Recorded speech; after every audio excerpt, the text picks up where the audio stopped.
Son las 9:19 de la mañana. Vamos a contarles la historia de un sumario judicial cualquiera, una investigación por un asesinato como cualquier otro, que ha acabado convirtiéndose en una especie de culebrón en el que aparecen por asuntos colaterales y conversaciones privadas desde un personaje habitual de la prensa del corazón como Ana García Obregón hasta la presidenta del Tribunal Constitucional.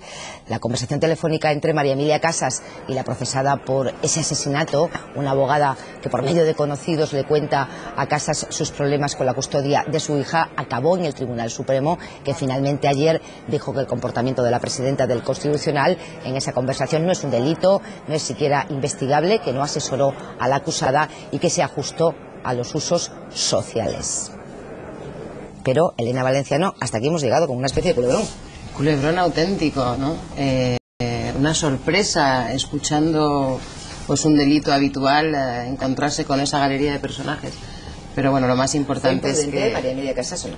No, yo creo que alguien le pide que hable con esta abogada, o sea, una persona que ella conoce se lo pide, y ella la va escuchando, y a medida que la va escuchando probablemente se va dando cuenta del alcance de la conversación. Pero, en fin, está claro que María Emilia Casas no ha cometido ningún delito, que simplemente ha atendido a alguien que buscaba probablemente asesoramiento que ella no le dio.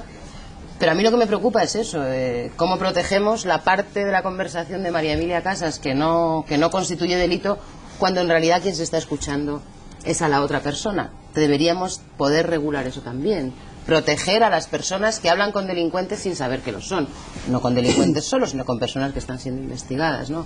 Afortunadamente ha quedado clara la honorabilidad de la presidenta y yo me alegro muchísimo de eso.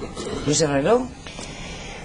Yo estoy de acuerdo en el 80% y difiero en el 20%. Es decir, yo creo que, para empezar por el final y quitarle morbo a la intervención, estoy completamente convencido de que no hay que enmendar en la plana del Supremo. El Supremo ha dicho que no hay nada investigable y por lo tanto no tengo nada que añadir. Yo no voy a ser tan idiota de querer saber más derecho que los magistrados del Tribunal Supremo. Por lo tanto, no pienso hacer sangre. Pero sí quiero dejar claro que a mí me parece que ha sido muy interesante dos hechos. Primero, que la jueza haya puesto en conocimiento del Supremo algo que a ella le sorprende y dice, caramba, aquí hay algo que probablemente trasciende en mi capacidad jurisdiccional, que podría ser interpretado en algún momento determinado de una manera distinta como se puede interpretar una sola persona. Yo no sé si esto es o no es una imprudencia o enroza la ilegalidad. Y también yo quiero aplaudir el hecho de que el asunto se haya sustanciado públicamente, porque es la única manera de que haya garantías. Es decir, la opinión pública conoce el hecho, todo el proceso se ha producido con transparencia, incluso el exculpatorio, y por lo tanto ya no hay nada más que decir. Pero imagínate que nosotros no supiéramos ahora mismo que en alguno de los momentos del trayecto o del itinerario de esta noticia se hubiera producido oscurantismo. Es decir, la juez no pone en conocimiento del Supremo. Imagínate las suspicacias tremendas que eso revelaría. O ese asunto ha quedado absolutamente enterrado entre un saco de legajos para que la opinión pública o para proteger. Reconocerás que hay una parte ahí que queda un poco ambigua y que es que genera mucha inseguridad, porque si tú lo que estás diciendo no es constitutivo de delito, es decir, primero se analiza porque... Bueno, se analiza, pero es que ha salido públicamente antes de que se pueda determinar. Entonces, ¿cómo proteges a las personas? Porque hay una duda razonable. Es que ese es el punto, Elena. Es decir... Vale, pero resuelve la duda y luego, en todo caso, cuéntalo. Pero los días en los que no hemos sabido... Tú imagínate que eres María Emilia Casas, los días en los que no hemos sabido, se ha generado la duda de si la presidenta constitucional estaba asesorando a una delincuente, esos días para ella y para todos. Oye, pues a mí me parece porque la apariencia, yo creo, Elena, ese es el punto en el que diferimos. Si no hubiera sido María Elena Casas, sino cualquier otra persona que no hubiera tenido la trascendencia que tiene el papel de María Emilia Casas, pues probablemente no hubiera trascendido.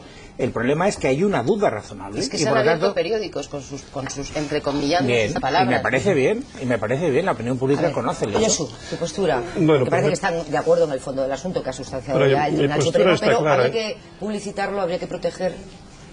Yo, lo del ambiente del publicitar, tengo algún comentario que hacer. Pero primero quisiera decir, hombre, yo estoy de acuerdo en que la jueza encargada del caso haya remitido eso al Supremo ante la incertidumbre de si pudiera haberse cometido algún delito.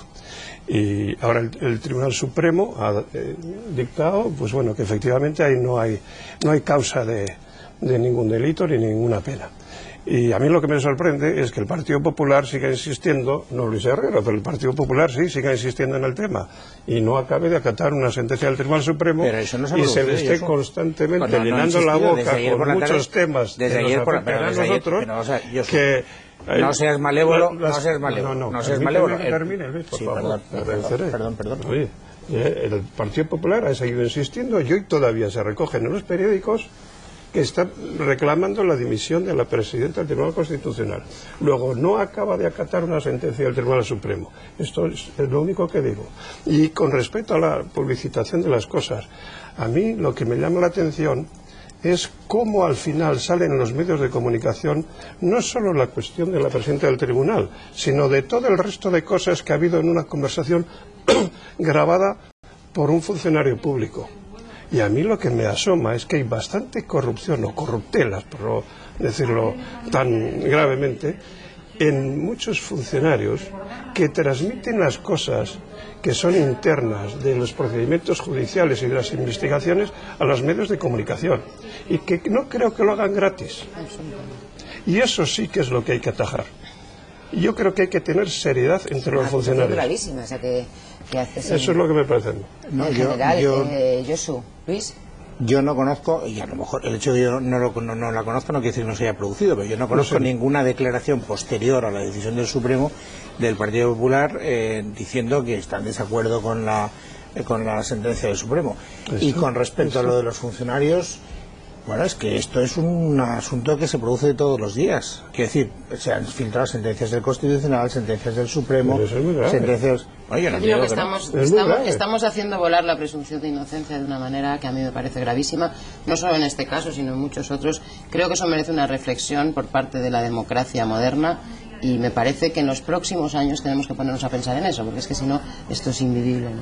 Vamos a avanzar, si os parece. Son las 9:26 de la mañana. Mariano Rajoy no tiene decidido quién será su secretario general. Faltan 15 días para el comienzo del